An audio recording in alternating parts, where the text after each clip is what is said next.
ma chaîne. Aujourd'hui, je vais vous faire une vidéo sur comment j'ai fait mon tuteur pour ma Monstera. Donc, on peut le voir en arrière ici. Je vais pas refaire un tuteur complètement parce que j'ai déjà fait le mien. J'ai pas besoin d'un autre tuteur. Mais je vais vous montrer les étapes que j'ai faites pour en venir à ça. Puis aussi, je vais vous montrer les objets que j'ai utilisés puis où est-ce que je les ai achetés. Donc, si vous êtes du Québec, ça va vous donner peut-être une petite idée de quel magasin aller chercher vos outils pour le faire. Donc, sur ce, on va passer à la vidéo. Donc, premièrement, les objets que vous avez besoin pour faire le tuteur en mousse de sphène, parce qu'on le fait en mousse de sphène, ça va être de la jute. Moi, je l'ai pris chez Dollarama, donc ils les vendent en paquet. Moi, seulement un paquet, ça a été assez, si je ne me trompe pas.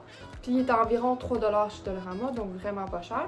Fait que n'importe quelle sorte de jute, tant que c'est quand même un gros morceau, parce que ça dépend de la grandeur que vous voulez le tuteur. Mais la grandeur que vous voulez votre tuteur, ça va être la longueur que vous allez avoir besoin en jute. Ensuite, ça va vous prendre bien sûr de la mousse de sphène. Ça, c'est ce qui est le plus demandé, je pense, sur les pages Facebook de où qu'on peut trouver la mousse de sphène. Puis aussi, il ne faut pas se tromper avec de la tourbe de sphène. Parce que moi, c'est ça que j'ai fait au début. J'avais acheté de la tourbe de sphène, qui est vraiment pas la même chose. C'est plus comme de la terre. Donc moi, le sac que j'ai pris, c'est ce sac-là. Donc c'est un sac de la compagnie Lambert que j'ai trouvé chez BMR. C'est la seule place qui en vendent ici au Saguenay. Mais c'est vraiment la seule place que j'ai réussi à en trouver. Puis qui est de la vraie mousse de sphène. Puis c'était vraiment pas dispendieux. C'était 5 $ pour un gros sac comme ça. Ensuite, ça va vous prendre de la corde comme ça. Encore une fois, je l'ai trouvé chez Dollarama, si je ne me trompe pas. Ça, c'est ce qu'on va utiliser pour attacher autour la jute. Et la dernière chose que ça va vous prendre, c'est un bâton de bambou de la longueur que vous désirez votre tuteur. Moi, je l'ai trouvé chez Floralie Jouvence à Québec, mais ils en vendent vraiment dans toutes les places, les pépinières, toutes les places qui vendent des plantes. Vous pouvez être très créatif, trouver peu importe. Un bâton de bois, ça peut le faire aussi. Ça, c'est seulement ce qui fait la structure de votre mousse de sphène, donc ce qui va nous aider à le rouler, puis que ça reste droit et non que ça vienne tout croche. Fait que je vais vous montrer un petit peu les étapes, mais comme je vous ai dit, je ne vais pas le faire complètement parce que j'en ai pas de besoin. Puis j'ai plus de bâton, donc je ne pourrai pas vous montrer avec le bâton, mais je vais vous donner une idée de comment je l'ai fait. Donc le seul moyen que j'ai trouvé pour bien vous filmer comment le faire, c'est vraiment sur le plancher. Je pense que c'est la place la plus facile pour le faire parce que j'avais besoin de beaucoup d'espace pour le faire. Fait que disons que mon tuteur de mousse de sphène, je le veux cette longueur-là. Ce que je vais faire pour commencer, c'est que je vais couper la longueur de ma jute. Donc ça, c'est la longueur que je veux. Et je vais couper aussi en largeur parce qu'on va le rouler, donc ça prend quand même large de jute. Je sais pas si je suis claire.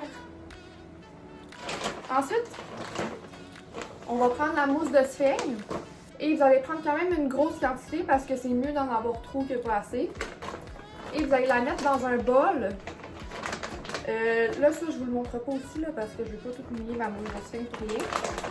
Fait que vous allez la prendre dans un bol et vous allez rajouter de l'eau partout, puis vous allez vraiment la masser, si c'est le bon mot, dans l'eau. Fait que comme ça va vraiment absorber toute l'eau qu'il y a dans votre bol.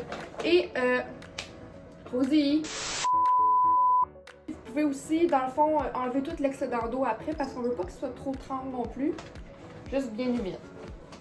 Après que ça soit fait, disons que ma mousse de sphène est mouillée, vous allez mettre votre bâton de bois ici. Je vais essayer de trouver, on va prendre ça comme exemple. Donc, vous allez mettre votre bâton de bois ici, vraiment au bord de la jute. Vous allez prendre votre mousse, je ne sais pas si on voit bien. Vous allez prendre votre mousse de sphène, puis vous allez vraiment le mettre par-dessus le bâton. Puis essayez vraiment de le mettre autour du bâton. Ou vous pouvez juste le mettre par-dessus, peu importe. Moi, je l'ai juste mis par-dessus pour vrai, là. C'est tout ce que j'ai fait. Fait que ça, vous allez le mettre tout le long de votre jute. Comme c'est ici, tout le long du bâton. Une fois que ça c'est fait, vous allez prendre votre bâton, vous allez vraiment le rouler comme si c'était un wrap. Fait que vous allez le rouler comme ça, tout le long. jusqu'à temps que... Puis roulez-le vraiment serré. Pour vrai, là, essayez de le rouler vraiment, vraiment serré. Fait que comme ça. Là, si j'avais un bâton et de la mousse partout, ça serait pas... ça aurait pas l'air de ça, mais bon. Ensuite, ce que j'ai fait, c'est que j'ai pris de la corde comme ça et j'ai coupé des petits morceaux de corde. Donc, vous allez couper des petits morceaux de corde et vous allez venir les attacher un peu partout, donc aux extrémités. Puis tout le long du tuteur, vous allez mettre des cordes attachées, ça va aider à le soutenir. J'ai essayé de l'enrouler avec la corde, mais ça n'a pas vraiment bien fait, fait que je préfère plus de le couper en petits morceaux puis les attacher tout le long du tuteur. J'espère vraiment que je suis claire. Fait que là, je vais vous montrer mon tuteur, mon vrai tuteur a l'air de quoi pour vous donner une meilleure idée. Voici mon vrai tuteur qui ressemble à ça.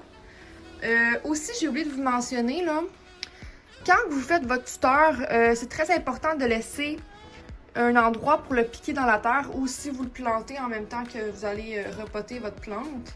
Ça prend vraiment un espace du bâton qui soit libre. Donc, mesurez avec le bâton la longueur, mettez-la à côté de votre pot. Puis là, voyez jusqu'à où que votre pot arrête. Puis ça, c'est la place que vous ne devez pas mettre de jute ni de mousse. Donc, tout le reste, ça peut être en mousse, mais il faut vraiment laisser un espace pour la longueur du pot pour que vous puissiez le piquer dedans. Je sens vraiment que je suis pas claire, mais je fais de mon possible pour vous expliquer. Donc, comme je vous ai dit, moi, ce que j'ai fait, c'est que j'ai coupé plein de petits bouts de corde et je l'ai attaché tout le long de mon tuteur. Donc, tu sais, je l'ai attaché ici, ici, ici. Fait comme ça. Donc, ça ressemble à ça. Puis c'est très important de garder le tuteur tout le temps humide. Là, le mien, il est vraiment sec. Mais tu sais, ça va vraiment aider à... Tu sais, comme là, vous voyez, j'ai une feuille qui est en train de pousser, là. Proche de mon tuteur, bien sûrement que ça va essayer de s'agripper là-dessus. Fait que c'est important de le garder très, très humide. Moi, ce que je fais, c'est que je prends mon petit vaporisateur comme ça. Puis, j'essaie de l'humidifier un petit peu. Ça, je fais ça tous les matins. Donc, c'est ce qui complète ma vidéo pour mon tuteur. J'espère que j'ai été un petit peu claire et que ça vous donne une idée. C'est vraiment ça le but de ma vidéo, c'est de vous donner une idée de comment le faire. Il y a plusieurs autres façons de le faire aussi, tu sais, avec du grillage à poules. C'est comme ça que ça s'appelle? Du grillage. Il y a du monde qui le font avec du grillage. Moi, je trouve ça trop compliqué, là, parce que j'ai pas d'outils pour couper ce sorte de grillage-là. Donc, c'est une façon très, très facile. Aussi, pour ceux qui le demandaient, moi, j'ai attaché des feuilles qui sont vraiment, là, qui penchaient beaucoup, beaucoup, beaucoup. Je les ai attachées avec une corde pour être plus proche du tuteur. Ça fait plus beau aussi. Fait que, tu sais, ces feuilles-là, je devrais peut-être les attacher aussi bientôt. Mais elle a penché vraiment, là, donc je l'ai attachée comme ça. Donc, c'est ce qui complète ma vidéo. J'espère que vous avez aimé. Si vous avez des questions, n'hésitez pas à les laisser en commentaire. Puis si vous avez des feedbacks aussi, si vous n'avez pas trop compris, parce que je sais que c'était pas très clair vu que je vous le montrais pas parfaitement, là. Mais sinon, si vous avez aimé la vidéo, n'hésitez pas à laisser un thumbs up et de vous abonner. Et sur ce, on se revoit dans ma prochaine vidéo.